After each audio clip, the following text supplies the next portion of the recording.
It's our weekly check-in with our girl guide, our fire starter, our professor, our things all sensei of how to live our lives. How about that for an intro? That's pretty good. I don't know if I can live up to it. Well, here's what we're talking about today are the haters. And so I'm intentionally trying to give you all the compliments and all the accolades because there's so many people trying to tear us down, break us down. Why are there haters? I mean, Taylor Swift said it best, haters gonna hate. Haters gonna hate. And so haters, who are haters? These are the critics and the naysayers. These are the people that try to cut us down, prevent us from doing things, or exclude us. They have difficulty finding happiness in the success of other people. And remember, we've talked about abundance mindset versus scarcity. These are people living in scarcity.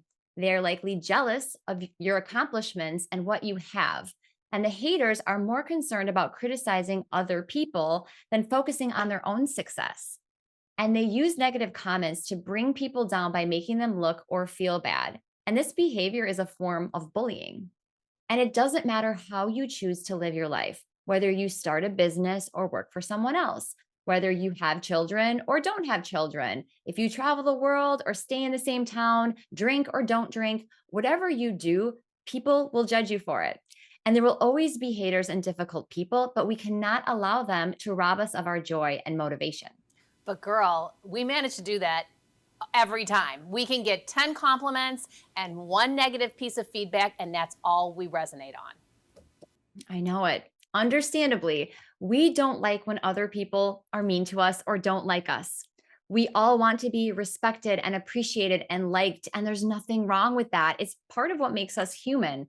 But we can't let their negative vibes stop us from doing and growing and creating. And many of us have a natural fear of rejection. So when we are putting ourselves out there and letting ourselves be seen and someone doesn't like it, it feels like a personal rejection that may make us want to stop what we're doing. And the thing is, we remember the negative more. When it comes to our brains, it actually takes 5 positive events to make up for one negative one.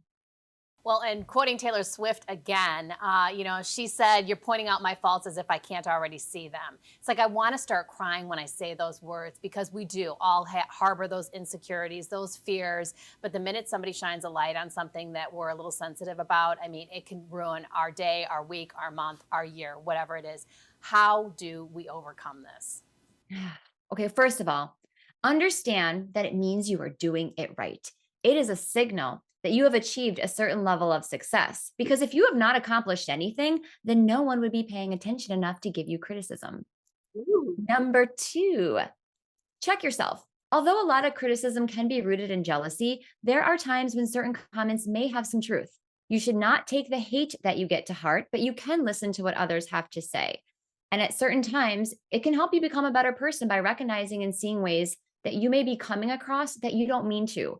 Recognizing those ways empowers us to be better. Number three, use it as fuel. Negative feedback can either be the anchor that drags us down or the wind at our backs. No matter what you do, there will be people who may not understand or like it. The quicker we can embrace that truth, the better we will be. If everyone is happy with what we do, we're probably not stretching ourselves enough, making bold moves, or reaching different levels of excellence. So when you hear the haters, use it as fuel to keep going. And number four, remember that successful people don't need to put others down.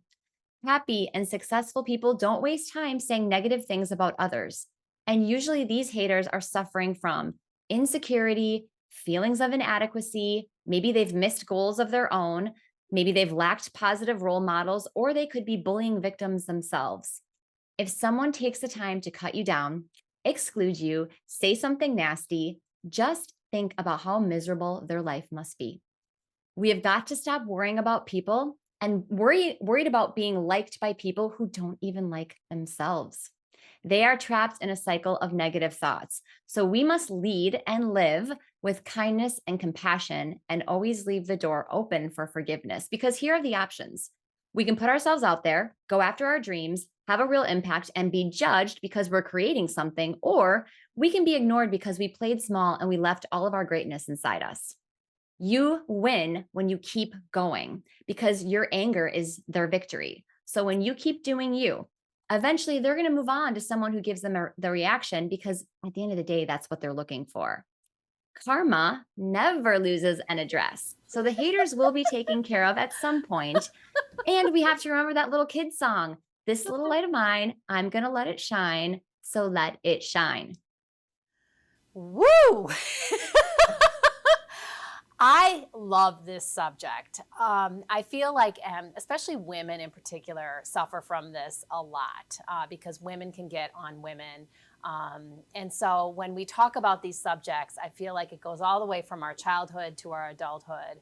But I appreciate you giving a little insight. Like, if you're not stretching yourself, then, playing small, all those things. So if we're getting some negative feedback, it must mean that we're doing something right. I love that. Yes. And don't forget, when you hear the boos, they're always coming from the cheap seats. All right. Well, I've got a few addresses I'd like Karma to be sure she has. She's always coming. She never lets us down. Patience. Well, Heather, our sensei, our girl guide, our fire starter, thanks for again enlightening us on such an important topic. Keep shining that light, girl. There you go. Ladies and gentlemen, it's time to take a front row seat to the life that you want to lead. Be sure you don't sit in those cheap seats, sit in those front row seats and be the superstar that you are.